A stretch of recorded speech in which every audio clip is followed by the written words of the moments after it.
जय भीम साथियों।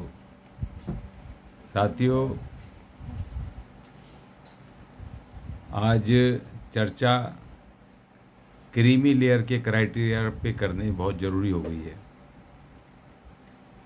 मैं आज थोड़ा फील्ड में गया था, बहुत लोगों से मिला और अपने सफाई कामगारों से भी मिला। बहुत भारी एक दुष्प्रचार फैला दिया है हमारे लोगों के बीच में, आरक्षण में कोटे के विरोधियों ने। उन्होंने हमारे सफाई कामगारों को कह दिया कि भैया तुम पे तो लग गया क्रीमी लेयर लग गया तो सबसे पहले तुम ही सफाई कर्मचारी बाहर हो जाओगे। ऐसा भयंकर प्रचार, मैं तो हिल गया। मैंने भाई ये तो कामयाब होते नज़र आ रहे हैं अपने मंसूबों में कि ये जिस तरीके से कुप्रचार कर रहे हैं, क्योंकि इनके पास साधन है, सारे संसाधन इनके पास हैं। मीडिया इनका बहुजन मीडिया 250-300 चैनल वो एक जाति का ही दिखा रहे हैं भयंकर रूप से, एक तरफा भड़का रहे हैं लोगों को। 21 तारीख का कर दो जी, भारत बंद कर दो, ये हो जाएगा वो हो जाएगा। एक दीदी हैं वो तो वैसे करी, आज ही कर दो, भयंकर कर दो, ये कर दो। मतलब भड़का रहे हैं लोगों को, भड़का रहे हैं, ऐसा भड़का रहे हैं कि पूरी तरह से ये व्यवस्था फैलाना चाहते हैं, कहीं ये दंगा ना करवा दें। इस तरीके से इनके नेता, उन पे देखो इनके चैनलों पे भड़काऊ भाषण दे रहे हैं, भयानक भड़काऊ भाषण कि किस तारीख को बिल्कुल कर दो जी, भयंकर जो करना कर दो, बस आपातकाल लग गया है, बुरी हालत हो गई है। इस तरीके से उन्होंने वो मचा दिया कि अब तो गए और ये और वो। और एक एडवोकेट साहब महमूद पराचा साहब, मैं उनको सुन रहा था अभी एक चैनल पे, उन्होंने तो सारे रिकॉर्ड तोड़ दिए। वो कह रहे थे जी मैं वाल्मीकि समाज का आज तक का सबसे बड़ा शुभचिंतक हूँ।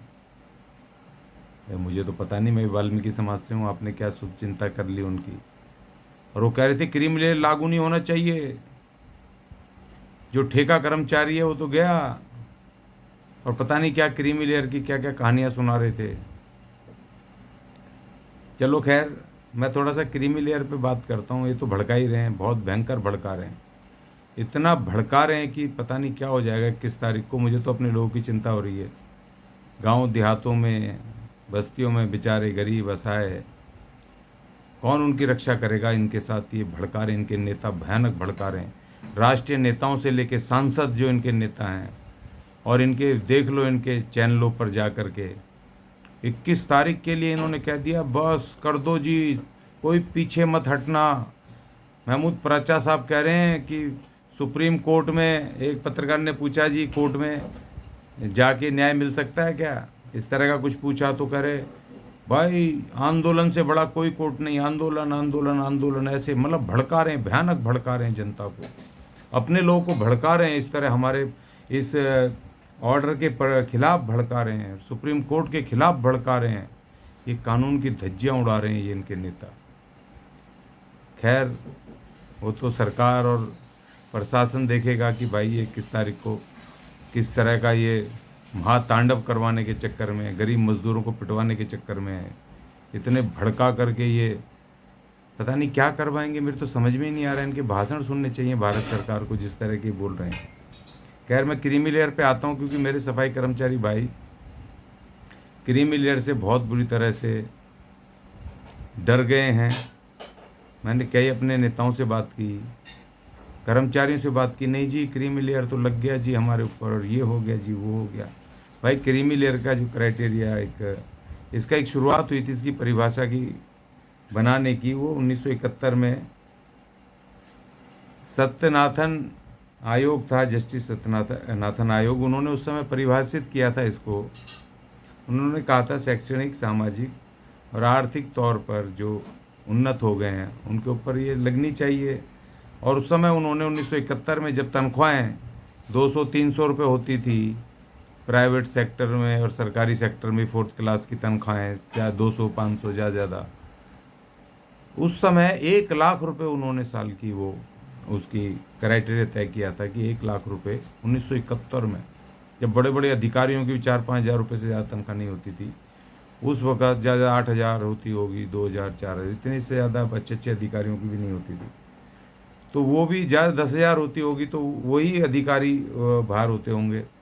लेकिन मैं देख कर के मैंने आज जो जो मैंने देखा कि जो 1,00,000 रुपये उस समय 1971 में था, फिर उसके बाद 1994 में एक आयोग बना, फिर उसके बाद ऐसे के 2003 में, 4 में, ऐसे करते करते 2017 तक,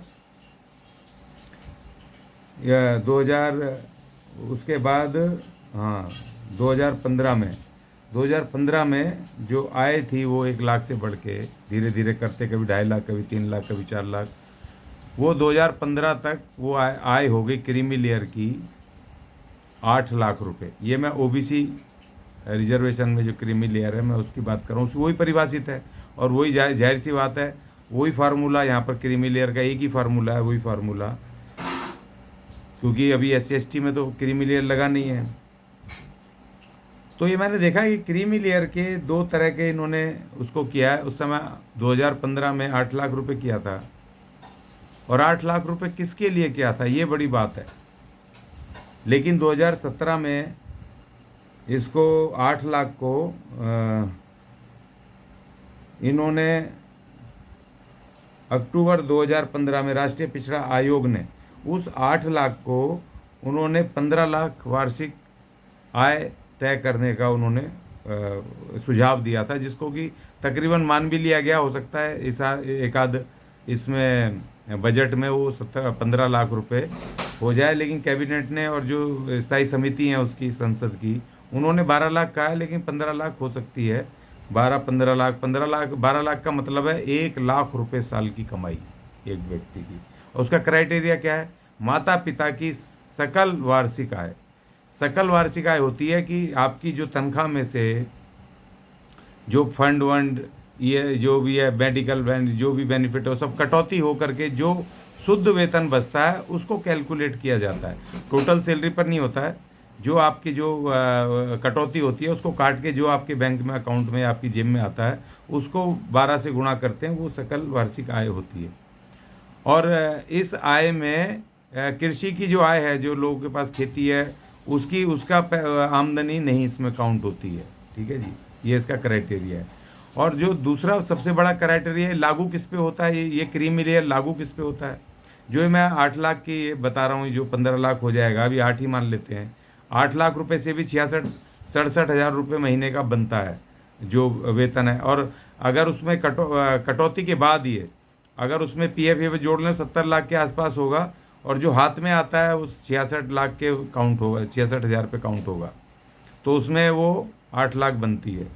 लेकिन ये 8,00,000 या ये किसके ऊपर लागू है? ये उन लोगों के ऊपर लागू है जो प्राइवेट नौकरी करते हैं, गैर सरकारी जो फील्ड में काम करते हैं, जो ठेकेदारी में काम करते हैं, जो प्राइवेट सेक्टर में काम करते हैं। तो वहाँ तो अगर देखा जाए मिनिमम वेजेस ही 14-15 हज़ार रुपये है, तो उससे देखा जाए 15,000 भी मान लें मिनिमम वेजेस, जो ज़्यादातर हमारे सफाई कर्मचारी ठेके पे काम करते हैं, तो उनका भी जो टोटल बनता है 1,80,000 के हिसाब से बनता है, 15,000 के हिसाब से एक साल का, 12 महीने का। लेकिन 15,000 में उनकी कटौतियाँ भी होती हैं, प्रोविडेंट भी कटता है, उनका ESI भी कटता है, तो वो सब काट कूट करके 2-2.5 हज़ार ये कम हो जाते हैं, 1 हज़ार कम हो जाते हैं। तो 13,000 इंटू करें तो तब भी बेचारों 1.5 लाख रुपये सालाना इनकम है उनकी, जो कच्चे ठेके काम करते हैं, मिनिमम वेज तनख्वाह ले रहे हैं।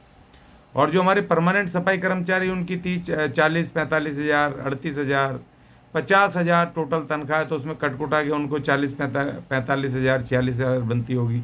तब भी 8,00,000 के आसपास वो दूर दूर तक नहीं पहुंच रहे हैं जो सरकारी कर्मचारी जो पक्के हैं।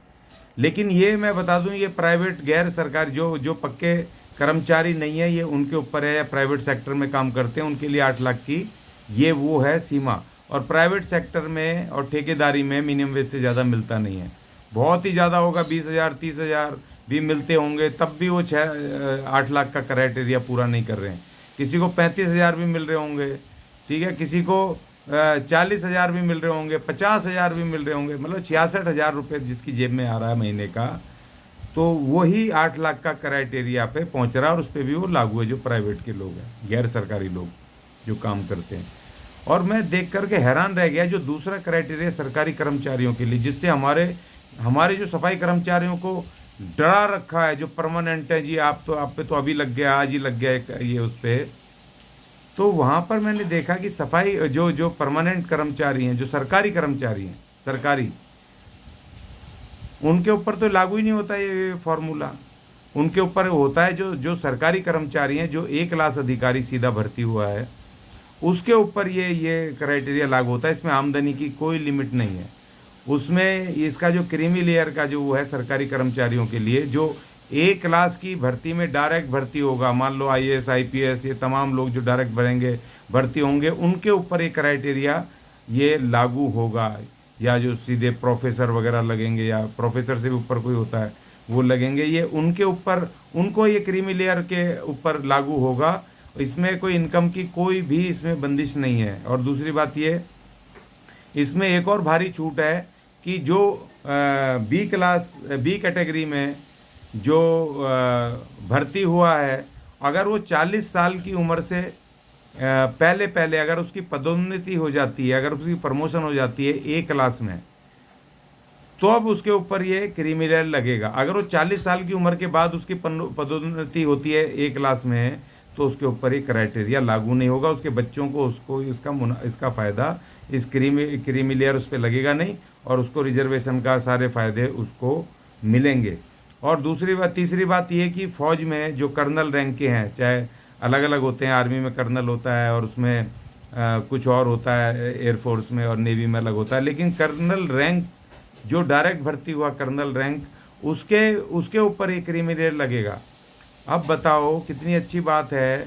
इतने इतने ये अधिकारी ए क्लास लेवल के अधिकारी मान लो, उनके ऊपर अगर डायरेक्ट भर्ती होते हैं तो उन पे क्राइटेरिया लगेगा। तो उनको ज़रूरत क्या है ए क्लास के अधिकारियों की, जो 4 लाख 5 लाख रुपए पगार ले रहे हैं, मिनिमम 3 लाख तो है ही, नहीं भी लगते होंगे, 3 साढ़े 3 4 लाख रुपए वो ले रहे हैं, पगार ले रहे हैं सरकार से, दुनिया भर की सुविधाएं ले रहे हैं। अगर उनको अगर ये क्रीमी लेयर लगा करके उनको अगर SC ST के उससे बाहर किया जाएगा, तो उसमें कौन सी बुरी बात है। वो तो उसके लिए डिज़र्व ही नहीं करते, क्योंकि उनको इतना पैसा ऑलरेडी सरकार दे रही है। और इसमें दूसरी बात यह है कि इसमें एक कर्मचारी, कोई हो माँ या बाप, उसके ऊपर ये लागू होगा। और दूसरा जो जो DABCD, इसमें अगर होगा, अगर दोनों कर्मचारी हैं, अगर बी कैटेगरी में अगर भर्ती हुए हैं, सीधे भर्ती हुए हैं, तो अगर दोनों कर्मचारी हैं बी क्लास के, तब उन पे ऊपर वो क्राइटेरिया लागू होगा। माता पिता दोनों हैं, तो अब बी क्लास की भी तनख्वाह 2 लाख से कम थोड़ी है। अब दोनों मिला के 4 लाख रुपए घर पे ला रहे हैं, और साल का ये कितना हो गया, 48 लाख रुपए हो गया, आपकी कमाई हो गई, इनकम हो गई। और अगर आपकी खेती वगैरह भी है, क्योंकि बी और ए क्लास के लोगों की तो खेती वेती भी है, फार्म हाउस वगैरह बना रखे हैं आजकल तो SC ST के लोगों ने भी, जो उन्होंने ये रिजर्वेशन से लिए हैं, भूखंड मिले हैं, खूब सारे खेती की ज़मीनें मिली हैं।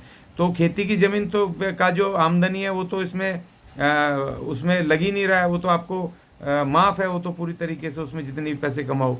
तो जब इतना बड़ा क्राइटेरिया है, तो आप क्यों डर रहे हो भाई। और जो बेचारे जो प्राइवेट सेक्टर में करते हैं, गैर सरकारी में, उनके लिए 8 लाख है, और जो जल्दी 12 लाख या 15 लाख होने वाला है क्राइटेरिया। तो अगर वो प्राइवेट सेक्टर का आदमी अगर 1 लाख रुपए महीना कमाएगा, तब जा कर के उसको क्रीमी लेयर के उससे बाहर करा जाएगा। तो भाई जो उससे नीचे के लोग हैं, जो बेचारे 20,000 कमा रहे हैं, 25,000 कमा रहे हैं, 30,000 कमा रहे हैं, इस रिजर्वेशन का फ़ायदा तो उसकी ज़रूरत तो उस आदमी को है जो सबसे कमज़ोर है, गरीब है। तो आप ये क्रीमी लेयर के विरुद्ध आप इतना क्यों झूठ बोल रहे हो, क्यों लोगों को, हमारे खास तौर पे सफाई कर्मचारियों को डरा रहे हैं। पहली बात तो सफाई कर्मचारियों की तनख्वाह अगर ये पहले तो ये अगर 2 लाख भी कर देगी ना सरकार, तो तब भी वो इसके अंदर आते नहीं है, क्योंकि इसमें इनकम का क्राइटेरिया है ही नहीं पक्की सरकारी नौकरी पर। इसमें तो ए क्लास का जो ए कैटेगरी का ए क्लास का जो कर्मचारी है, ऑफिसर है, उसके ऊपर ही लागू हो रहा है, और बी क्लास का उस पर भी नहीं हो रहा है। अगर वो भर्ती हुआ बी क्लास में, अगर 40 साल की उम्र से कम पहले अगर उसकी पदोन्नति होकर ए क्लास में हो जाता, तब उस पर लागू होगा। तो क्यों डरा रहे हो भाई हमारे सफाई कर्मचारियों को, क्यों हमारे गरीबों को बरगला रहे हो, उनके संवैधानिक अधिकार के खिलाफ क्यों उनको ये आप इस तरह की गलत सूचनाएं दे रहे हो। तो ये क्रीमी लेयर पर मुझे बोलना था कि क्रीमी लेयर पर मुझे बहुत फ़ोन आ रहे थे, और ये क्रीमी लेयर का ये फार्मूला है, ये इस पे तो हम बहुत दूर दूर तक, वर्षों तक हम इस पे नहीं पहुंच पाएंगे। आप डरो मत मेरे भाइयों, सफाई कामगार और वाल्मीकि समाज के लोगों, ये तुम्हारे ऊपर लागू नहीं होता है। और दूसरी जातियों पे भी जो जिनको मिला ही नहीं है, वो बेचारे जैसे तैसे काम करते हैं, उन पे ये फार्मूला क्रीमी लेयर दूर दूर तक लागू नहीं होता। और मुझे पूरी उम्मीद है कि जब SC ST के लिए वो क्रीमी लेयर का, अभी तो खैर है नहीं ये बात, क्योंकि माननीय प्रधानमंत्री जी ने मना कर दिया है क्रीमी लेयर लगाने को। अगर कभी क्रीमी लेयर की बात आई भी तो वो क्राइटेरिया इससे और भी ज़्यादा बड़ा होगा, जो कि हम वर्षों तक फुलफिल नहीं कर पाएंगे, उस तक पहुंच ही नहीं पाएंगे। तो इसलिए भाई तुम्हें मिला ही नहीं है। अभी 15% आरक्षण ये बता रहे हैं, 15% है भाई। 15% में तो हमें 0% मिल रहा है, हमें तो 1% नहीं मिल रहा है। तो अगर ये कैटेगराइजेशन हो जाता है, वर्गीकरण हो जाता है, तो कम से कम हमें जितना भी मिलेगा उसकी गारंटी तो होगी कि ये हमारे समाज को मिलेगा। अभी तो हम ना इधर के ना उधर के, हम तो बेफजूल में हम पीट रहे हैं। और जो लोग भ्रमित हैं भाई, इस वीडियो को ज़्यादा ज़्यादा लोगों तक पहुँचाओ। और जो ये भड़काऊ भाषण दे रहे हैं इनके लोग 21 तारीख के लिए, इनके भयानक, इनके नेता, इनके तमाम लोग बहुत भयंकर भड़काऊ भाषण दे रहे हैं। इस पे सरकार को इनके भाषणों को चेक करना चाहिए, और ये भड़काऊ भाषणों की उनकी श्रेणी में आने चाहिए कि लोगों को उकसा रहे हैं कि भाई हाँ 21 तारीख को बंद कर दो, फलाना कर दो, ये कर दो, और सब खत्म हो गया, आपातकाल लग गया, और ये मर गए, और वो चल गए, और फलाना हो गया।